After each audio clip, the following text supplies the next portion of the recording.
Welcome to Car Free Conversations. This is a podcast where we talk about making the most of St. Pete without the use of a car. My name is Domenico, I'm Sumitra. and today we have Kristen Ehrlich with us. She is one of the newest members of the Car Free St. Pete committee. Welcome, Kristen. Hi. Hi. We're going to talk about you, and we're going to talk about Car Free St. Pete. Before we do that, we have a little trivia round to sort of break the ice. It is a Lakewood Estates trivia, which is where you're from. You live in the Lakewood Estates neighborhood. Yes. I don't know that I know facts about it, but I will try. A lot of people don't know, about the history of their own neighborhood, so this will be fun, I think. Sumitra, you want to get us started? Sure. So these are the kind of trivia questions. Some of them have options. So if you want to know the options for the answers, please let us know and we'll give you options. Okay.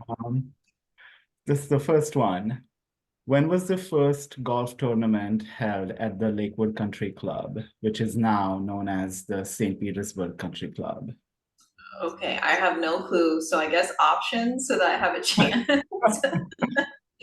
1930, 1927, 1940, and 1945. 1927? Yes, you're correct. All right. There we go. Also, the tournament is the second largest running amateur tournament in the United States. Oh, wow. I didn't know that. It's actually the longest running amateur tournament. That's amazing. Yeah. That is very impressive. Yeah. All right. According to local legends, how did the founders of St. Pete decide on a name for the city? Oh, I really have no clue. Are there options for this one as well? Yeah. Okay. So, was it a public debate, a coin toss, or a poker tournament? Oh, I'm gonna guess it's definitely one of the more gambling ones. Just kind of knowing St. Pete. I'm gonna say a coin toss. We'll go with coin toss. It was a coin toss. Yeah, it was a coin toss between John Williams and Peter Demon. One of them wanted to name it, I think, Detroit. Yes. Or Detroit. That's weird. And the other guy wanted to name it after a city in Russia. St. Petersburg, yeah. Yeah, that's too funny. I'm not surprised. I feel like all the settlers in Florida were like just down here having a good time, gambling on things. Probably very accurate. And also that's why the building on Central and Second is called Detroit, because it was like one of the first buildings that were built in the city after founding it, I think. Oh, that's really cool. Next one. When was the Lakewood Country Club renamed St. Petersburg Country Club? I need options again. There's a lot of country club items on here. 1996, 2000, 2006, or is it 2007? 2006? No, it was 2000. 2000. Okay. Well, same span of a century. Yeah. Here. We're just a few years off. That's right. Yeah. This next question is one of my favorite facts about St. Pete. The question is, what are the most consecutive days of sunshine St. Pete, Florida has ever had? Was it 367 days, 384 days, 562 days, or 768 days? So consecutive sunshine, so it can be greater than a year. Yeah. I don't know. I mean, I feel like it's always raining, so it's hard for me to imagine it. So I don't know, the 500 one maybe? It was 768 days of consecutive sunshine. sunshine. So the sun Wow, shined at least once every day between those 2 years, that's 1967, crazy. so That's 3 years. insane. Yeah, that is kind of crazy. Yeah, that is Yeah. awesome. Next one is really simple. What animal is featured on St. Petersburg city flag? Oh, I mean, it's a pelican? A pelican. Yeah. If you got this one wrong, we would have kicked you. Okay. I mean, It would have been over. It large bird. it's a large bird. Oh, it's a large bird. What is the last time a hurricane struck St. Pete directly? What was the year? I'll give you options. I know you like Okay. options. Is it 1946, 1966, 1986, or 2006? Directly hit it? Yeah, directly. I thought the last one was like a long time ago that it got a direct hit in like the 40s. That's why I'm gonna go the 40s option. You're right. It was 1946. Yep. Yes, the burial grounds keep us safe allegedly. So from direct hit, I guess we'll see how true that is. Next one is kind of really fascinating as well. There is this one fantastical thing you can find in St. Pete. Is it a holy grail? Is it the lost city of gold? Is it the Atlantis? Or is it the Fountain of Youth? I'm gonna guess the Fountain of Youth. Yeah, you're correct. I It's thought just south. so. Yeah, it's just south of like USF, right? Oh, Isn't that's so that cool. I didn't go there. I didn't know there was. I just figured, just guessing on who's settled here and what they were looking for, that there might be a Fountain of Youth here. That's you that's can the drink from the water fountain. Yeah, I guess that's the good St. Pete water. It's not too bad.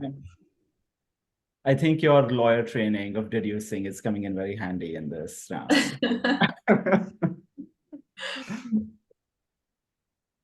What major sports teams are based in St. Pete? There's two. Sorry, say it one more time. What major sports teams are based in St. Pete, Florida? Oh, the Rowdies and the Rays. Is that the answer? I hope. This is a really fascinating question that I did not know the answer for before we did this. We kind of looked for this. What year did St. Petersburg elect its first female mayor? The options are 1957, 1977, 1997, or 2017. 97, I'm gonna guess. No, it was 77. 77. And her name is Corinne Freeman. Yeah, I had no. Isn't that pretty wild? I think that's amazing that we had a female mayor fairly early on, right? Like, Yeah. Yeah. That's pretty That awesome. is. All right, last question. Okay. St. Pete is home to the world's largest blank. Is it the largest shuffleboard club, the largest golf course, or the largest outdoor skate park? I'm gonna guess shuffleboard. I just feel like that's the St. Pete answer. It is. It was the shuffleboard court. The It is? shuffleboard club is the world's largest shuffleboard club. And it was, you want to guess when it was founded? Oh, I have no clue.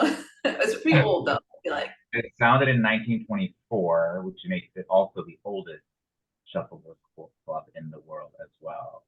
Oh, that's so cool. It's such like a cool spot, like whenever you see it, just kind of, I don't go shuffleboarding, but whenever I drive by it, I always think how cool it looks. And those of you listening that haven't been to the shuffleboard court, I believe Friday night they open it to the public. It's like $5 to get in. BYOB. a good time. They play music, and everybody's having just a great time. I highly recommend it. It's such a fun thing to do on a Friday night. Even if you don't know how to play, there's people that will show you how to play. Just don't walk barefoot. I saw somebody walking barefoot, and you have to be careful because the way they make the court slick is, and I don't know who came up with this idea in the 20s. It sounds terribly dangerous, but they sprinkle shards of small shards of like broken glass onto the court. Oh. Oh my God. So just don't take off your flip flops if you're gonna wear flip flops. Why would you take off your flops in a public place to begin with? You know, the kids these days. You haven't been in Florida long enough. You haven't seen inappropriate bare feet. You feel like... I mean, I can understand on the beach, like not anywhere else. I see people walking barefoot downtown sometimes. What? Yeah, you haven't? No. You gotta pay attention. Look down. Because Yeah. I see people. There's a guy that walks his dog in my neighborhood barefoot, and I've seen people downtown too walk barefoot. I mean, I wouldn't, but you know, to each their own. To each their own. That's gross and dangerous. Hot takes from Samitra. Walking barefoot. If you're just tuning in, you're listening to Car Free Conversations on Radio St. Pete, Sunshine 96.7. We are here with Kristen Ehrlich, who is one of the newest members of the Car Free St. Pete committee. And we're going to talk about Car Free St. Pete and what brought you to Car Free St. Pete, what you care about, and a little bit about your background. Kristen, what made you apply to be on the committee? What prompted you to start this journey with us? Well, I'd already started getting involved in the car-free community, well, in a biking and pedestrian-focused community, and I went to a few car-free St. Pete events that the city also was co-sponsoring, and sort of learned about it from there, as well as the mayor's bike and pedestrian meetings, the advisory committee. And so I sort of heard about the organization. I didn't really know what you all were doing. And then I got on your mailing list and saw what you were sending out. And because I've just already been interested in the topic, it just seemed like you're really the one group in town that is sort of pushing and acknowledging certain things going on in the city that are more towards a lifestyle where you can be car free, other options of getting around and supporting the bus, supporting biking, supporting pedestrians, but also in a way you're supporting safe car driving, because really we all want to be on the road safe together. I really don't know anyone that drives that when they see a bike, like who has to share the lane with them, they're feeling super great. And so I think that, you know, a car free, what you're proposing and, you know, your initiatives is really to allow all of us to kind of be together, get around together safely, and kind of drive down, you know, that anxiety of getting around that everyone has when we're just kind of all forced to badly share one space. And so kind of appealed to me the ideas that you were pushing forward and some of the work that you've already done. So I thought, why not get involved and give my perspective. I'm on the south side, and you know, have our own community needs, and we need really the options, maybe more than some other communities, because of the lack of cars, and quite a few of the south side neighborhoods are really, really high.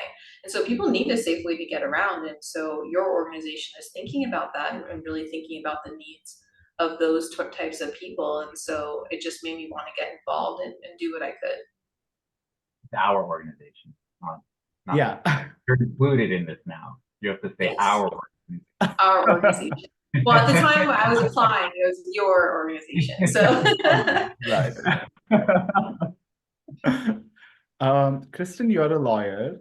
And how does your law education and law practice help your presence on the committee? And like, how have you thought about, you know, being involved in like the civic responsibilities regarding the committee?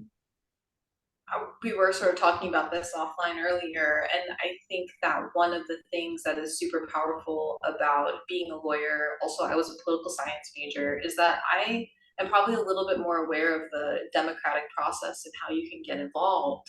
And I had worked at a law firm where we were highly encouraged to be involved in the community and go on committees and do panels and kind of give back to the people who were around us, even if they weren't a client of ours. And so I sort of already knew that I could go look for things. Like the first avenue I went to look for when I wanted to get more involved in biking was the mayor's bicycle and pedestrian committee, which has a meeting every month that is open to the public. And I was saying I applied and I was rejected from being on their committee, which was a really good thing for me to experience because, you know, you just think that if you show up and you're there and you're worthy, you'll get the opportunity, but that's not how things work. And so I started showing up as a private person and getting more and more involved. And now I am the St. Pete representative for Forward Pinellas's BPAC. And then I regularly attend the mayor's meetings, gotten involved as a committee member of your organization. But it sort of all snowballs. I think that regular people don't really realize that they can be important in this process, that their voice matters. I think also a lot of them, to be honest, don't have the ability and time to show up because these meetings are a few hours long, they're during a work day, you have to get there. You know, it's not always super simple. But I think that if you really care about something, you should go and show up at the meeting. Come prepared, have a little piece of paper or make a PowerPoint slide. That's what I did because I don't go anywhere without a PowerPoint slide when I'm about to bring up a topic. And I took photos of the things I was talking about so people could see and I handed them out. And you know, that's really, you know, some skills I've learned as a lawyer or just as a type A person to show up to meetings like that. But I think that if you sort of know that you can be part of the process, you know, it doesn't take the legal degree to be important in these type of things. But I think it gave me the tools to know how things work that I, you know, could matter in this process. But all of us really do. And I really highly encourage there are open board seats on Forward Pinellas's BPAC, and I believe maybe even the mayor's BPAC for the city of St. Petersburg. And so if you feel like you want to be a part of it, go on the website, learn what it takes to apply, learn, you know, you might have to show up at a meeting first. Like you can be an important person in these processes and your voice does matter. Thank you. Yeah. And Kristen, for those of us who are listening to us who may not know what BPAC is, can you explain what a BPAC committee is? So the mayor's Bicycle Pedestrian Advisory Committee is an organization. I'm not on that committee, but I do go to the monthly meetings, and it is a meeting at City Hall that is once a month. And basically, these people from various neighborhoods in St. Pete give advice that will go to the mayor, involved with city planning. Basically, it's mostly bike and pedestrian focused. It does talk a little bit about, you know, things like buses, but also talks about like those e-bikes that you see everywhere. Where do they go? You know, this is where the advice happens, and then what the city should push for. And then there's an organization that was created. It's called Forward Pinellas. It's created by state law, and basically everyone has different counties have these organizations, and ours has the main committee, and then they have a bicycle and pedestrian advisory committee, and that is what I am on. And I basically show up at a meeting, you apply to be a part of it, and if they have seats and you feel like a good fit, you know, you can be on them. It is a heavy commitment. It's in Clearwater, so it's pretty far. But what they do is Fort Pinellas has an objective for a program called Complete Streets, which is out of Portland. It's basically that in a city, it's important to designate certain streets that are important enough as an access point to entry for people to get around, that we should consider planning for them for all modes of transport, which means your car, your bike, your walking ability. And like, let's take these streets and make them a safe place where we are thinking about the complete picture.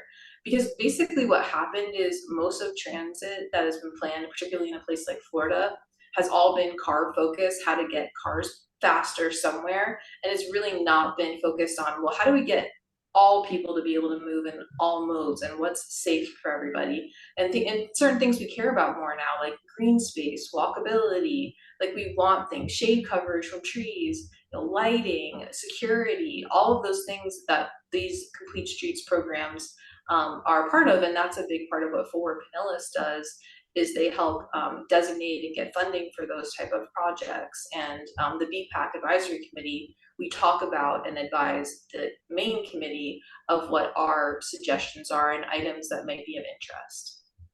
Thank you for explaining that so well.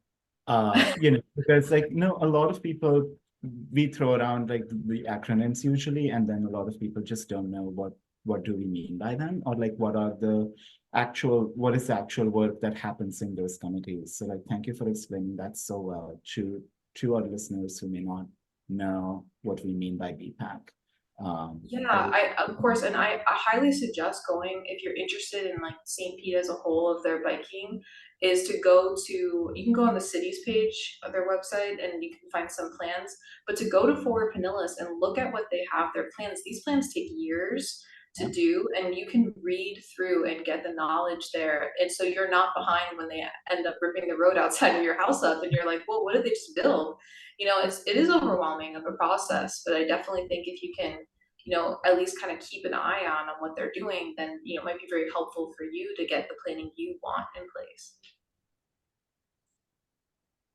I think that's a good message, right? That you sort of laid out there, that your background in law sort of prompted you to get involved, but anybody can. You don't have to be a lawyer or a senator or have some special title or education even to get involved.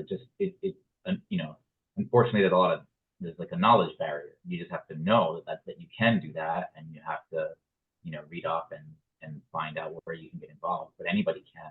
And I would like to add that I just checked the St. Pete's website, and there are currently 2 vacancies on the Bicycle and Pedestrian Advisory Board. So if you just Google St. Pete BPAC, you'll find it, and you can read through what they do if you want to learn more, and you can apply. Like Kristen said, anybody can be on the BPAC, and that's the point, right? Is that you want as many diverse people to voice their opinions so the city knows what to do.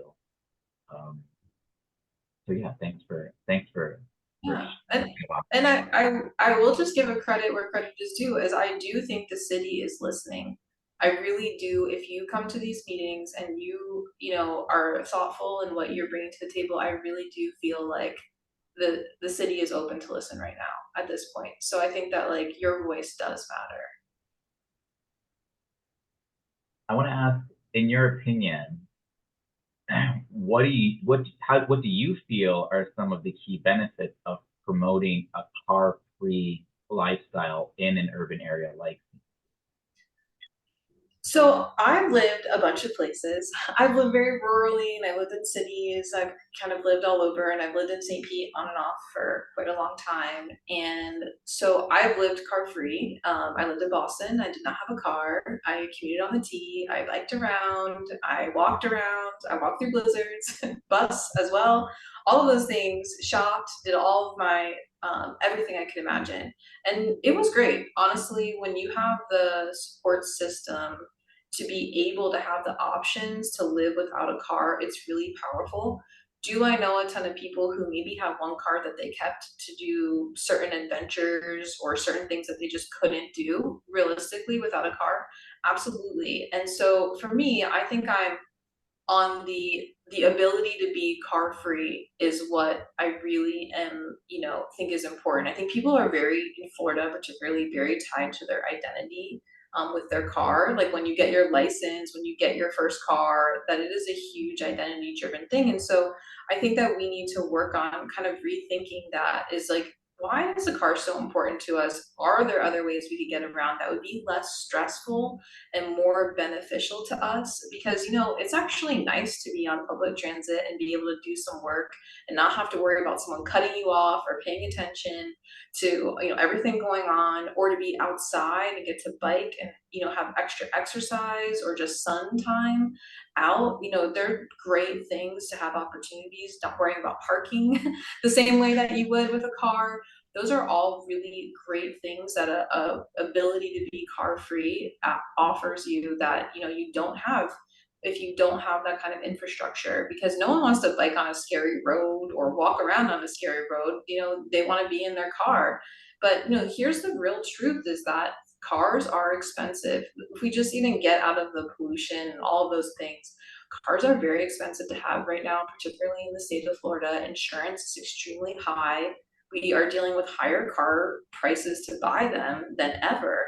And so imagine just being able to take away that financial stress, not even the stress of driving, just, relieve yourself of having to pay $300, $600 out a month in car payments or insurance, that you could just have that to yourself, and just some more breathing room is really what I think a city like St. Petersburg that has now become expensive to live in, that is doing a lot of development. I think that if we're an expensive city, we need to have options to cut costs in other ways, and the city should support that. And I think having an infrastructure there to be car free is really important to accomplish that. Yeah, that's a really good point. I think, as I live between St. Pete and Chicago, and so my partner and I have one car that we share that's in St. Pete because we need it there most. And whenever we are in Chicago, we just use the public transport as much as we can. Even like to go see our family members who are like 25, 30 miles away from the city. We just get on the commuter train to go to their places. And, it's been so wonderful that I have just started reading more because I have that time on my commute to read, as opposed to having to like take time out of my day to actually read, which is what I used to do in St. Pete because I was driving everywhere. Yeah, I don't know anyone that really enjoys sitting in their car in a commute. Like, I just don't know that. And I think in Boston, just the traffic was so bad that no one, if they have an option, is going to choose that. I mean, I think it took me an hour to commute 6 miles. Yeah. And I could see my work from my house because it was the tallest building, and I Yeah. was on a hill. And so, who wants to do that when you can just sit on for basically the same amount of time or even less time? Sit on public transit, and I think it just offers so many options. I think people want public transit and want to be able to bike and walk, but I think that they're afraid of what happens if we spend money on something and they don't get what they want out of it. When it's not done fully right, it's almost like kind of worse for everybody because it chills the wanting to spend more on it. But I think, someone who goes and visits a Chicago or Boston or New York City or Europe or wherever that has better infrastructure, they're all like, oh, well, I would do it there. Like it would be great there. Well, let's make it great here. Why can't it be great here? We live in such a great place. I don't see why not. And there are so many opportunities. Sorry, go ahead, Phil, again. I was just going to say there are so many opportunities for us to like get things right because like we have like, we just like through Sunrunner and through other modes, we just have so much ability to do things right because we don't have that kind of aging infrastructure that other cities may have. So yeah, we just have so many opportunities that I'm really looking forward to like what we can do with what we have. And I was going to say, we don't have the severely cold weather that some, like New York, Chicago have. It's sometimes painful to take transit because I was working in Boston and New York for a time too, and like, sometimes it was like, negative something, like -5 degrees. Not fun walking in -5 degree weather, but here we have pretty mild weather all year round. And so it's kind of nice to be outside. We do have limitations. We have heat and we have rain, right? And so, but what are practical ways to work around those? Like, should we add more tree coverage, put back more oaks, put back more of that kind of stuff? Like, and then obviously it's more beautiful as well. Like we get this like beauty and things come back to kind of sterile cityscapes. And so I think that there are ways that we can accomplish like working around our unique problems in the South. We don't have the cold, but who wants to be out there in a hurricane, non-hurricane hurricane weather? No one does. And so how do we manage those kind of things? And they're unique challenges, but I think, we live at like a really unique time in the world, and I think that we can solve those intelligently and thoughtfully. Absolutely. Switching gears a little bit, you live in Lakewood Estates, and the Lakewood Estates Civic Association is doing a 31st Street South cleanup event. Can you tell us more about that? Yeah, so actually, this is kind of how I really started getting involved locally in St. Pete. Was there on the city map, there was a trail marked on 31st Street South near the 31st Street South Sports Complex, which is like around 54th Avenue South up to like Yeah. 24th or 26th or something.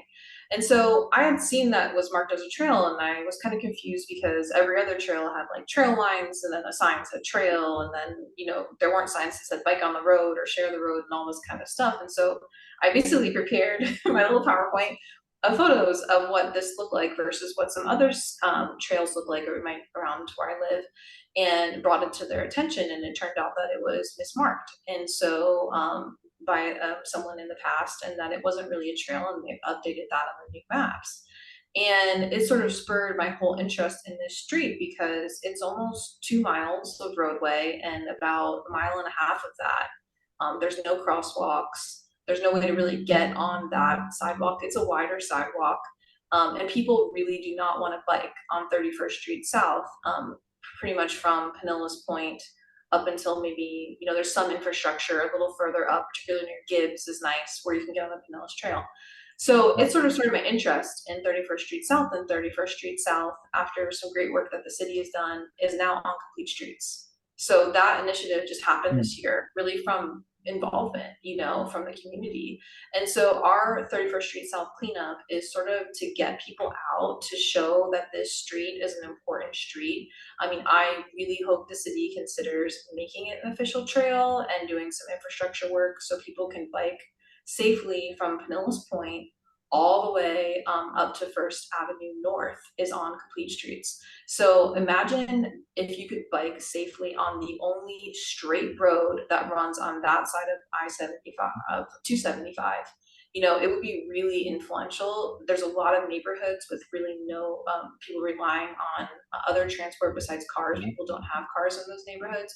So this allows people to get to districts like the Marina District, to downtown. This could even allow you to get to the Sunrunner, so you can go to the beach, or you could bike down to the islands, go to Fort DeSoto, really safely. Honestly, I think it's really a mix of commuter use and as well as enjoyment use. There's also another trail that they're thinking about doing that's on the projects list. That would be a trail that starts on 31st Street South, cuts through the Lakewood Estates golf course, and then kind of ties into another set of sidewalk that wraps around Lake McGorry. So you could have this beautiful recreation, near Boyd Hill, near this Pioneer Settlement, Lake McGorry. We only have so much land here, and one of the biggest preserves is right on this street. And so I think it's really important, and that stretch of sidewalk has been, I would say neglected mostly. They have done some work of cleaning it up a bit, but there's a lot of trash. There's a lot of just issues of cracks and breaks, and there's a lot of things on that street that you wouldn't even know. There's the St. Pete City Theater. There is some sort of assisted living on that street. There's a bunch of like little things that people I think ignore that are there because they just drive right by it. And so I think it's an opportunity that can really grow our city in a positive way. So we're hosting a cleanup event on May 4th. If you're a Star Wars fan, to remember it, May the 4th be with you. And so it's going to be at 8 a.m. at the 31st Street South Sports Complex, which is right on that 31st Street South, almost on 54th Ave is sort of your cross. And we're gonna park there. We're gonna have some kind of light food and coffee. We're also gonna be giving out bike helmets if anyone needs one. We'll have some grabbers to sort of, help people clean up, and we're gonna try to clean that whole stretch. And then it'll be sort of an initial phase of really getting the word out that 31st Street South is going to have a study done. It is in the planning phase, and so really your community involvement at this point allows it easier to communicate with you later when the study actually goes on to get your input and feedback. That's amazing. Free helmet, cleaning up. What is this city theater that you mentioned? Yeah, there's this city theater that's on that street. We might have a food Yes, truck yes. there. It's on So it's on the west side of the street. yes, exactly. Yeah, So that's the yeah. cleanup side is the west side. Across the street on that street is also Pioneer Settlement, which has a Mhm. ton of stuff. They have community garden workshops, they have summer camps for kids, they do like big festivals there. It's like a great space for someone to check out if you're And in. yeah, and the Pioneer Settlement is it's part of like the Boyd Hill area, Yes. Yep. but the access to it is on 31st Street. Yeah. I have heard of it. Yeah, yeah, There, it's true. It's true though, like how many things you miss when just alongside the road because these roads are so fast and you don't think to slow down for there nothing. is also a campground, the Terry Tomlin campground, that is on that north part of the Pioneer Settlement. So that we have like a whole campground that people probably don't know exists, you know, that you could be accessing and have use for in this preserve in our city. And so I just think that, you know, having the ability to kind of walk and bike and really be out there with some shade coverage, more trees, make it prettier, like would be a really great asset to the city as a whole. This event, it's the Lakewood Estate Civic Association inaugural 31st Street Lakewood Cleanup event. Yes. It's May 4th at 8 a.m. Yes, 8 a.m. till noon. And where are people meeting again? The 31st Street South Sports Complex. So it's 31st Street South, right before you hit 54th Ave South, which is that main road that goes underneath the underpass. Well, awesome. Is there a way? Is there like a Facebook event that people can find or anything? There is a Facebook event. I will send it around and maybe we can post it with this video when it goes up. And so that people can have access to it and, you know, respond. The more RSVPs we get, the better, so that I kind of know how much to provide for. But I'm hoping that's a nice little turnout and it gets people out and people talking. Yeah, this sounds great. And did you mention that there might be a food truck? Maybe. There might be a food truck There potentially. might. I'm still working on the details. It's a lot to plan an event. I think I'm learning new Yeah. skills. I've planned enough events to know that food trucks in particular are hard to get out to these events. So I feel your pain, but it is awesome when you can get them to come, for sure. Well, this has been an awesome segment of Car Free Conversations. Thank you for sitting down with us, Kristen. Welcome to the committee. I'm so happy that you're on the committee. You have so many great ideas. And I think you're the only resident from the Lakewood Estate on the committee, which is great. We need that diversity. Already, just some of the things that you've said, I didn't even know about that area of St. Pete. And so being able to connect these areas, like you said, is really important to just making it a good place for everyone, I think. Yes, thank you for coming on, Kristen. It's really nice to meet you online, and welcome to the committee. Yeah, thank you. I appreciate you all having me. And just like I said, if there's anything that you're curious about in our city planning, to check out for Pinellas and what's going on. I really encourage you all to be involved. And I really think that Car Free St. Pete is doing a great job of like helping people get that access. And, you know, your newsletters, if anyone's listening, sign up for the Car Free St. Pete newsletter and blast, because you should know if there's something going on that you can vote on from our city or our community, that you're doing it. I mean, I think it's a great opportunity, and it's nice to have an organization that's, you know, providing the access to you so you don't have to go search these things and try to find and miss stuff. So I really recommend that, and I'm having a great time being part of Car Free St. Pete so far.